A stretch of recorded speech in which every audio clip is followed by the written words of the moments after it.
C'est le printemps et comme toutes les saisons en France, c'est la mode de l'islam.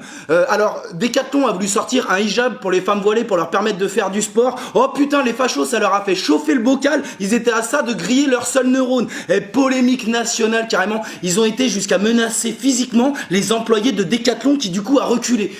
On est en train de remplacer la loi du plus fort par la loi du plus con dans ce pays. Je sais pas si c'est un progrès.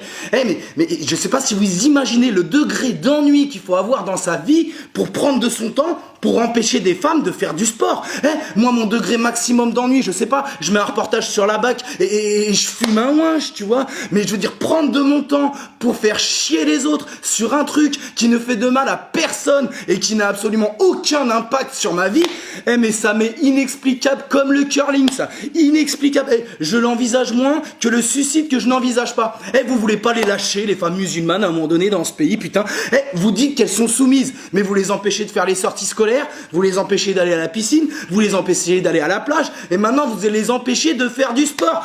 Vous êtes contradictoire comme Benalla devant un juge d'instruction, laissez-moi vous le dire. C'est vous qui les discriminez, ces femmes-là. Et par pitié, ne me parlez pas de féminisme, parce que dénier l'individualité et le libre arbitre de centaines de milliers de femmes sous prétexte qu'elles ont un bout de tissu sur le crâne, c'est aussi patriarcal que colonialiste. Voilà. Je vous le dis. Putain, et de toute manière, vous en avez rien à foutre des femmes. Les fachos, on vous connaît. Les victimes, les gens qui sont en position de victime, vous en avez rien à foutre. C'est comme les SDF, ils vous intéressent que s'ils vous permettent de légitimer votre discours raciste parce que vous vous faites chier dans votre vie de merde. Putain, aller marcher en forêt, vous nous cassez les couilles.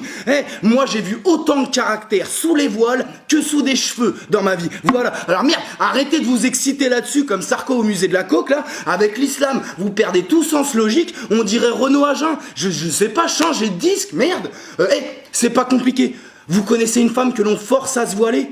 Aidez-la. Vous en connaissez pas? Fermez-la. Voilà, fin du débat. Merci, au revoir. De rien, c'était Mathieu Longat. De rien pour ma participation au débat sur le voile.